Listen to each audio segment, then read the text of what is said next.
आज हम Ryan holiday और स्टीफन आंसलमैन की किताब द डेली स्टोइक इस पर एक गहराई से नजर डाल रहे हैं। हमारे पास इसकी एक समीक्षा है जो इसके मेन आइडियाज, इसका स्ट्रक्चर और हाँ, इसकी अच्छाइयाँ और कमियां सब बताती है। हाँ। तो मकसद ये समझना है कि किताब सिखाती क्या है और किसके लिए ये ज्यादा सही रहेगी। तो चलिए खोलते हैं इसे। बिल्कुल। और ये समीक्षा यही बताती है कि किताब का जो मेन फोकस है वो स्टोइक फिलॉसफी को रोज की जिंदगी में उतारने का एक प्रैक्टिकल तरीका देना है। प्रैक्टिकल तरीका।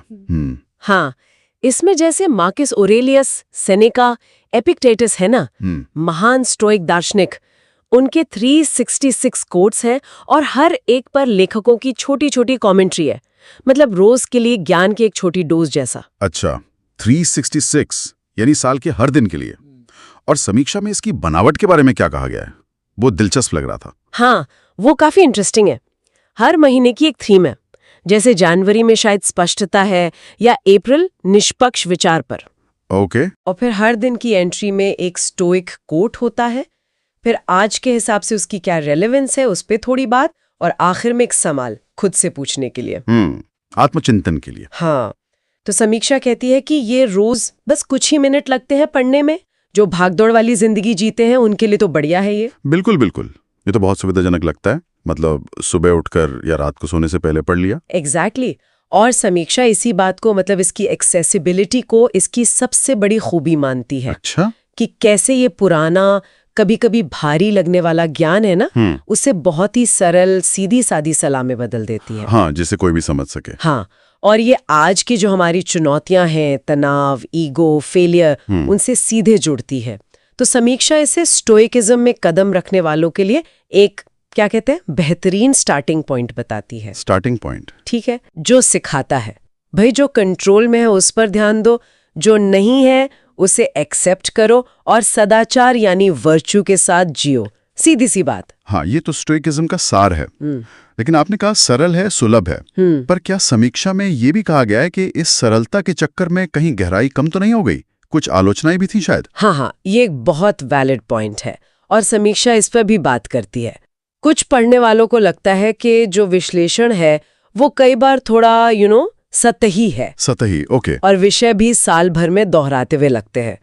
समीक्षा का टोन ऐसा है कि ये शायद उन लोगों को थोड़ा निराश करे जो सिर्फ मोटिवेशन नहीं बल्कि दर्शन की गहराई में उतरना चाहते हैं। अच्छा, मतलब इसे एक सेल्फ हेल्प किताब की तरह ज्यादा देखा गया है, न कि गहरी फिलोसॉफिकल स्टडी की तरह। हाँ, कह सकते हैं, बिल्कुल। समीक्षा साफ करती है कि ये जो ओरिजिनल स्टोइक टेक्स्ट्स है ना, उनका सब्स्टिट्यूट नहीं है ये। ठीक है, तो फिर समीक्षा के हिसाब से ये किन लोगों के लिए ज्यादा फायदेमंद है? समीक्षा इशारा करती है कि ये उन लोगों के लिए बेस्ट है जो स्टोइकिज्म में बिल्कुल नए हैं या जो रोजाना डायरी लिखने की आदत डालना चाहते हैं, जर्नलिंग जिसे कहते हैं। जर्नलिंग।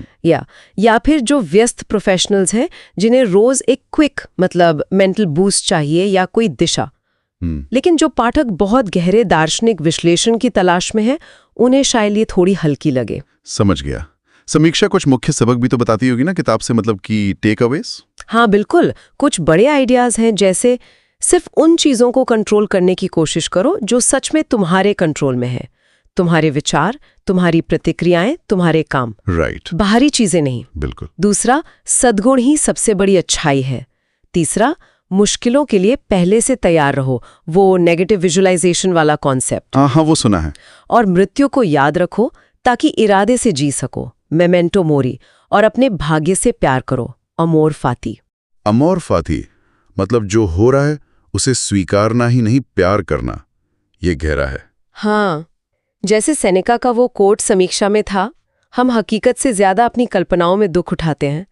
कितना सच है आज भी। वाकई कमाल की बात है कि ये सिद्धांत कितने टाइमलेस हैं, मतलब हजारों साल बाद भी उतने ही प्रासंगिक। बिल्कुल। और समीक्षा इस बात पर भी जोर देती है कि ये सिर्फ चुपचाप सहने के बारे में नहीं है, बल्कि अपने अनुभवों से सीखने और बढ़ने के बारे में है। अच्छा। इसीलिए समीक्षा इसे सिर्फ पढ़ने की किताब नहीं मानती। ये असल में प्रैक्टिस करने का एक टूल है, एक औजार है रोजमर्रा की जिंदगी के लिए। एक प्रैक्टिकल टूल। तो फिर कुल मिलाकर समीक्षा का निचोड़ क्या निकलता है? फाइनल वर्डिक्ट क्या है? देखिए, निचोड़ ये है कि ये किताब दिमागी स्पष्टता और इमोशनल मजबूती पाने के लिए एक अच्छा साधन है। हाँ, ये हो सकता है कि जो बहुत गहरी अकादमिक बहस चाहते हैं उन्हें ये पूरी तरह संतुष्ट ना करे, लेकिन एक रोज के डिसिप्लिन के तौर पर समीक्षा इसे स्टोइकिज्म को समझने और अपनाने के लिए सबसे प्रैक्टिकल गाइड्स में से एक मानती है। इसे 5 में से 4.5 स्टार दिए गए हैं। 4.5 स्टार्स, ये तो काफी अच्छी रेटिंग है। मतलब प्रैक्टिकल वैल्यू उसकी काफी ज्यादा है। हाँ बिल्कुल, और ये पूरी बातचीत ना एक जरूरी सवाल भी खड़ा करती है। क्या?